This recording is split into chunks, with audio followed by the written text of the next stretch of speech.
IPL 2025లో KKR మరియు SRH జట్లు తమ 4వ మ్యాచ్కి సిద్ధమయ్యాయి.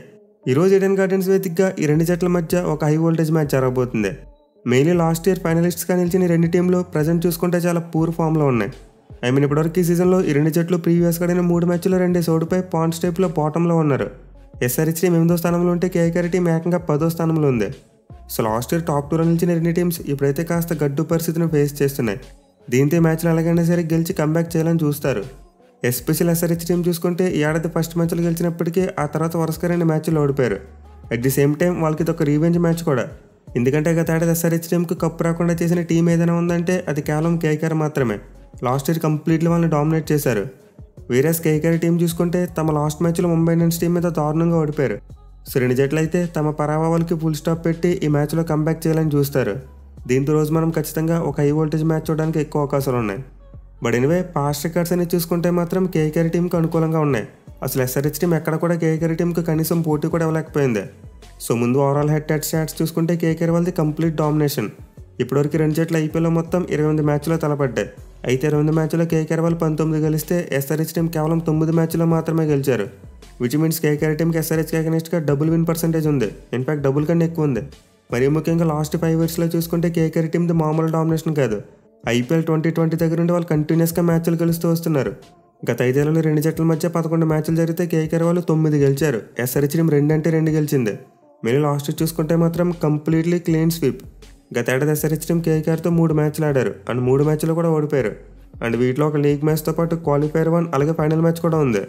సో ఓవరాల్ రికార్డ్ చూసుకున్న రీసెంట్ రికార్డ్ చూసుకున్న కంప్లీట్లీ కేకేఆర్ టీంకి అడ్వాంటేజ్గా ఉంది. ఎస్పెషల్లీ లాస్ట్ ఇయర్ ప్లేయర్స్లో చాలా బలంగా ఉందనుకోండి ఎస్ఆర్హెచ్ టీంను వాళ్ళు పసికోణలా మార్చేశారు. 2 ప్లే ఆఫ్ మ్యాచెస్లో కూడా 1 సైడ్ చేసి మ్యాచ్లు గెలిచారు. సో క్లియర్లీ ఎస్ఆర్హెచ్కి అగెనిస్ట్గా కేకేఆర్ డామినేషన్ అయితే మామూలుగా లేదు. బట్ ఈ ఏడాది చూసుకుంటే మాత్రం సిచ్యువేషన్ కాస్త డిఫరెన్స్ అని చెప్పుకోవచ్చు. ఎందుకంటే కేకేఆర్ టీం లాస్ట్ ఇయర్ అంత స్ట్రాంగ్ లేదు. వేరే ఎస్ఆర్హెచ్ టీం చూసుకుంటే ఆన్ ది పేపర్ కేకేఆర్ కంటే బలంగానే కనిపిస్తుంది. మరీ ముఖ్యంగా కేకేఆర్ టీంలో మిచెల్ స్టార్క్ లాంటి బౌలర్ లేకపోవడం ఇప్పుడు ఎస్ఆర్హెచ్ టీంకి చాలా plus point. So definitely SRH టీంకు రీవెంజ్ తీర్చుకోవడానికి అలాగే ఈ సీజన్లో వరుస ఓటముల నుంచి కంబ్యాక్ చేయడానికి ఇదే బెస్ట్ మ్యాచ్. ఈ మ్యాచ్లో కూడా ఓడిపోయారంటే వాళ్ళకి కంబ్యాక్ చేయడం చాలా వరకు కష్టమైపోద్ది. మరీ ముఖ్యంగా ఒకవేళ ఎస్ఆర్హెచ్ టీం కనుక ఈ మ్యాచ్లో కూడా ఓడిపోతే వాళ్ళు పాయింట్స్ టేబుల్ అట్టడుగు స్థానానికి వెళ్ళిపోతారు. సో రెండు జట్లకి డెస్పరేట్గా మ్యాచ్లో విజయం అనేది కావాలి కాబట్టి మనమైతే ఒక మంచి టఫ్ కాంపిటీషన్ చూడడానికి ఎక్కువ అవకాశాలు ఉన్నాయి. ఇక ఈ మ్యాచ్ ఆడపై ఈడెన్ గార్డెన్స్ యొక్క పిచ్ రిపోర్ట్ చూసుకుంటే చాలా వరకు batting friendly wicket. Mainly season యొక్క ఫస్ట్ మ్యాచ్లో చూసాం ఆర్సీబీ టీం చేజింగ్లో చాలా కంఫర్టబుల్గా బ్యాటింగ్ చేసి కొట్టేశారు. అలాగే కేకేఆర్ టీం కూడా స్టార్టింగ్లో చాలా మంచిగా బ్యాటింగ్ చేసింది. సో అంత ఫస్ట్ లుక్ చూసుకుంటే ఈడెన్ గార్డెన్స్ వికెట్ చాలా వరకు బ్యాటింగ్ ఫ్రెండ్లీ పిచ్ అని కనిపించింది. మెయిన్లా స్క్వేర్ బౌండరీస్ కూడా అంత పెద్దగా ఉండవు. బట్ ఎనివే ఈ మ్యాచ్కి అయితే వాళ్ళు మేబీ ఖచ్చితంగా పిచ్ని మార్చేయచ్చు. ఒక మంచి spin friendly black soil wicket తయారు చేయించుకోవచ్చు. ఎందుకంటే క్లియర్లీ ప్రజెంట్ కేకేఆర్ టీం దగ్గర ఉన్నంత స్ట్రాంగ్ స్పిన్ అటాక్ ఎస్ఆర్హెచ్ దగ్గర లేదు. సో దీన్ని దృష్టిలో పెట్టుకుని కేకేఆర్ టీం తమ స్ట్రెంత్కి తగ్గట్టు ఒక మంచి స్పిన్ ఫ్రెండ్లీ వికెట్ని తయారు చేయించుకుంటే వాళ్ళకి చాలా అడ్వాంటేజ్గా మారుద్ది. మెయిన్లీ కేకేఆర్ స్పిన్నర్స్ చాలా వరకు మంచి ఫామ్లో ఉన్నారు. దీంతో మ్యాచ్లో ఖచ్చితంగా స్పిన్ బౌలింగ్ అనుకూలించే ఒక ట్రై సర్ఫేస్ని మనం చూడొచ్చు. మరీ ముఖ్యంగా ఎస్ఆర్హెచ్ టీం యొక్క బ్యాటింగ్ స్ట్రెంత్ని దృష్టిలో పెట్టుకుని అసలు ఎక్కడ కూడా బ్యాటింగ్ వికెట్ను తయారు చేయించే ప్రయత్నం చేయరు. సో ఈ సీజన్ ఫస్ట్ మ్యాచ్లో రన్స్ వచ్చినప్పటికీ మ్యాచ్లో మాత్రం మనమైతే ఒక హై స్కోరింగ్ గేమ్ చూడకపోవచ్చు. మోస్ట్ లైక్లీ స్పిన్ బౌలర్స్ ఎక్కువగా డామినేట్ చేసే మ్యాచ్ చూడడానికి ఎక్కువ అవకాశాలు ఉంటాయి. ఇక గ్రౌండ్ యొక్క స్టాట్స్ విషయానికి వస్తే ఇప్పటివరకు మొత్తం 94 ఐపీఎల్ మ్యాచెస్ జరిగాయి. అంటే 94 మ్యాచ్లో ఫస్ట్ బ్యాటింగ్ చేసిన టీం 38 మ్యాచ్లో గెలిస్తే చేజింగ్ చేసిన టీమ్స్ 56 మ్యాచ్లో గెలిచాయి. అలాగే గ్రౌండ్లో ఫస్ట్ ఇన్నింగ్స్ యావరేజ్ స్కోర్ చూసుకుంటే 163 రన్స్గా ఉంది. సో క్లియర్లీ గ్రౌండ్లో అయితే చేజింగ్ చేసిన టీంకి అడ్వాంటేజ్ కనిపిస్తుంది. ఎందుకంటే సెకండ్ హాఫ్లో డ్యూ ఫ్యాక్టర్ అనేది ఎక్కువగా వస్తుంది. దీంతో బౌలర్స్కు అంత ఈజీగా ఉండదు. సో ఖచ్చితంగా డ్యూ ఫ్యాక్టర్ని దృష్టిలో పెట్టుకుని మరోసారి అయితే టాస్ గెలిచిన కెప్టెన్ ముందుగా ఫీల్డింగే తీసుకుంటారు. మరీ ముఖ్యంగా కేకేఆర్ టీం టాస్ గెలిచి ముందుగా ఫీల్డింగ్ తీసుకోవడానికి చాలా డెస్పరేట్గా ఉంటారు. ఎందుకంటే వాళ్ళు సీజన్లో ఆడిన 3 మ్యాచ్లో ఫస్ట్ బ్యాటింగ్ చేసినప్పుడు 2 సార్లు ఓడిపోయారు. చేసినప్పుడే గెలిచారు ఒక మ్యాచ్. సో ఖచ్చితంగా టాస్ గెలిచిన కెప్టెన్ అయితే మోస్ట్ లైక్లీ ముందుగా ఫీల్డింగ్ తీసుకోవడానికి మొగ్గు చూపుతారు. ఇక గ్రౌండ్లో కేకేఆర్ టీంకి అయితే చాలా మంచి రికార్డు ఉంది. ఇన్ఫాక్ట్ ఒక కైండ్ ఆఫ్ కంచుకోవడం చెప్పుకోవచ్చు. సో డెఫినెట్లీ కేకేఆర్ వాళ్ళకి హోమ్ అడ్వాంటేజ్ చాలా ఎక్కువగా ఉండబోతుంది. పైకి గ్రౌండ్లో ఎస్ఆర్హెచ్కి అగెనిస్ట్గా చూసుకున్నా కూడా వాళ్ళకి చాలా మంచి రికార్డు ఉంది. ఈ గ్రౌండ్లో ఇప్పటివరకు రెండు జట్లు మొత్తం 10 మ్యాచ్లో తలపడితే 7 మ్యాచ్ల్లో కేకేఆర్ వాళ్ళు గెలిచారు. ఎస్ఆర్హెచ్ టీం కేవలం 3 మ్యాచ్లో మాత్రమే గెలిచింది. దీంతో ఖచ్చితంగా కేకేఆర్ టీంకు ఆ హోమ్ అడ్వాంటేజ్ అయితే పూర్తిగా ఉండబోతుంది. బట్ ఎనివే ముందు చెప్పుకున్నట్టు పాస్ట్ రికార్డ్స్ అన్ని పక్కన పెడితే ప్రజెంట్ సిచ్యువేషన్ కాస్త డిఫరెంట్గా ఉంది. దీంతో రెండు జట్ల మధ్య మంచి నెక్ టు నెక్ మ్యాచ్ చూడడానికి ఎక్కువ అవకాశాలు ఉన్నాయి.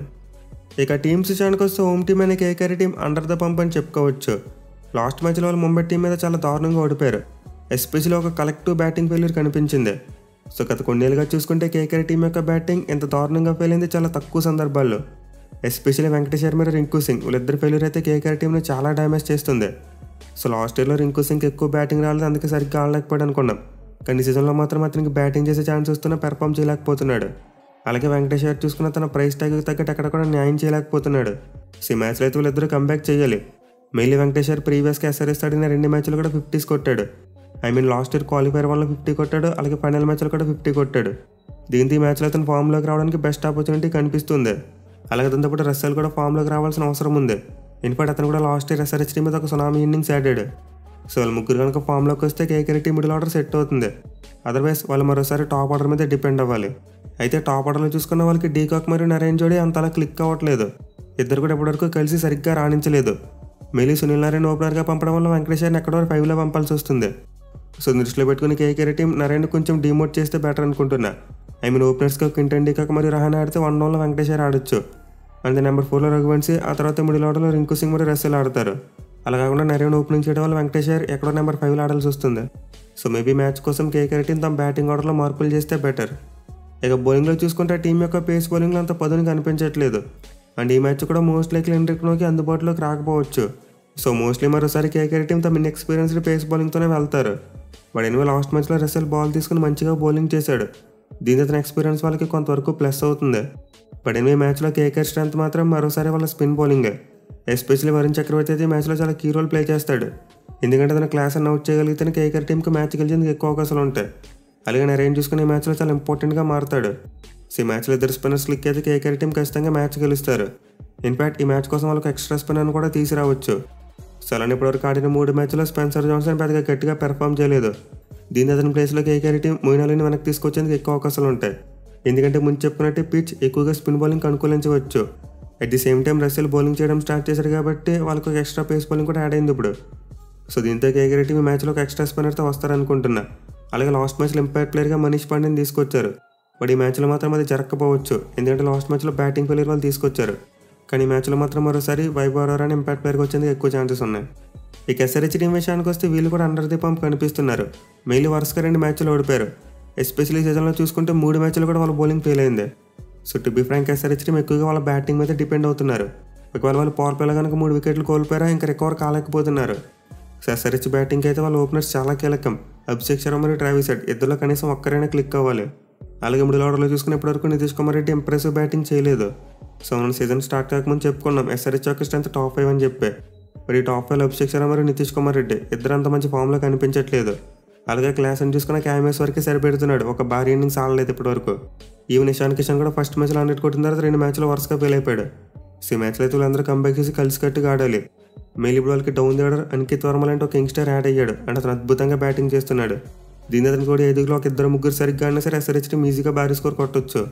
సో ప్రస్తుతానికి అయితే ఎస్ఆర్హెచ్ టీం టాప్ 5 మాత్రమే కాదు 6th పొజిషన్ కూడా స్ట్రాంగ్గా మారింది. అయితే వాళ్ళ బ్యాటింగ్ అలానా సరే బిగ్గెస్ట్ వీక్ పాయింట్ మాత్రం బౌలింగ్ అని చెప్పుకోవచ్చు. నిజంగా ఈ సీజన్లో ఇప్పటివరకు వాళ్ళే చాలా పూర్ బౌలింగ్ వేశారు. ఇన్ఫాక్ట్ అందరికంటే ఎక్కువ కాన్ఫిడెంట్ ఎస్ఆర్హెచ్ బౌలర్స్కే ఉంది. సో ఈ మ్యాచ్లో ఎలాగైనా సరే ఎస్ఆర్హెచ్ బౌలర్స్ కంబ్యాక్ చేయాలి. ఎస్పెషల్లీ మహమ్మద్ షమి మరియు ప్యాట్ కమిన్స్ ఇద్దరు కూడా ఇంప్రెసివ్గా బౌలింగ్ చేయలేకపోతున్నారు. కేవలం హర్షల్ పటేల్ ఒక్కడే ఇప్పటివరకు కాస్త చెప్పుకోతగ్గ బౌలింగ్ చేశాడు. అయితే ఈ మ్యాచ్లో వాళ్ళకి పేసర్స్ కంటే స్పిన్నర్స్ ఇంపార్టెంట్గా మారుతారు. సో ఇప్పటివరకు SRH team 4 pace bowling options ఎక్కువగా ట్రై చేశారు. కానీ ఈ మ్యాచ్లో మాత్రం 3 సరిపోతారు. ఈసారి ఇంపాక్ట్ ప్లేయర్గా మల్డర్ని కాకుండా జాంపాన్ తీసుకురావాలి. అలాగే లాస్ట్ మ్యాచ్లో చూసుకుంటే జేసన్ అన్సారీ లాంటి ఒక యంగ్స్టర్ మంచిగా బౌలింగ్ చేశాడు. దీంతో అతనికి కూడా యాడమ్ చంపా కూడా ఉంటే టీంకి ప్లస్ అవుతుంది. మెయిల్ ఈడెన్ గార్డెన్స్లో ఖచ్చితంగా ఇద్దరు జెన్యూన్ స్పిన్నర్స్ ఉండాలి. అండ్ థర్డ్ స్పిన్నర్గా చూసుకుంటే అభిషేక్ శర్మ ఉంటాడు. ఇన్ఫాక్ట్ ఈ మ్యాచ్లో ట్రావిస్ హెడ్ బౌలింగ్ కూడా ఇంపార్టెంట్గా మారొచ్చు. ఎందుకంటే కేకేఆర్ టీంలో చాలామంది లెఫ్ట్ హ్యాండ్ బ్యాట్స్మెన్ ఉన్నారు. దీంతో తన రైట్ ఆర్మ్ స్పిన్ చాలా ఎఫెక్టివ్గా ఉంటుంది. సో ఈ మ్యాచ్లో అయితే ఎస్ఆర్హెచ్ టీం తమ బౌలింగ్ విషయంలో ఒక ఎక్స్ట్రా స్పిన్నర్ని తీసుకురావాలి. అలాగే ఇంకో చేంజ్ చూసుకున్నా మేబీ అభినవ్ మనోహర్ని పక్కన పెట్టి ఇంకో ప్లేయర్కి ఛాన్స్ ఇవ్వచ్చు. ఐమనత్ రాణిని 3 మ్యాచెస్లో కూడా ఫెయిల్ అయ్యాడు. దీంతో అభినవ్ మనోహర్ని పక్కన పెట్టి టైడిల్ అయితే సచిన్ బేబీ ఇద్దరు ఎవరొకరికి ఛాన్స్ ఇస్తే బెటర్ అనుకుంటున్నా. సో ఈ మ్యాచ్లో ఎస్ఆర్హెచ్ టీం కూడా 2 మార్పులు చేసేందుకు అవకాశాలు కనిపిస్తున్నాయి. ఇక ఈ మ్యాచ్లో మెయిన్ బ్యాట్లు అనేది కేకేఆర్ స్పిన్నర్స్ మరి ఎస్ఆర్హెచ్ బ్యాట్స్మెన్ మధ్య ఉండబోతుంది. ఎస్పెషల్లీ క్లాస్ అని ఎలా ఆడతాడనే దాని మీద ఎస్ఆర్హెచ్ టీం యొక్క విజయ అవకాశాలు ఆధారపడి ఉంటాయి. At the same time KKR టీంకి చూసుకుంటే వాళ్ళ స్పిన్నర్స్తో పాటు బ్యాట్స్మెన్ కూడా ఫామ్లోకి రావాలి. ఎస్పెషల్లీ మిడిల్ ఆర్డర్ బ్యాట్స్మెన్ ఫామ్లోకి వస్తేనే వాళ్ళు గెలిచేందుకు ఎక్కువ అవకాశాలు పెరుగుతాయి. సో చూడాలి మరి ఈ మ్యాచ్లో ఏ టీం గెలిచి కంబ్యాక్ చేస్తారనేది.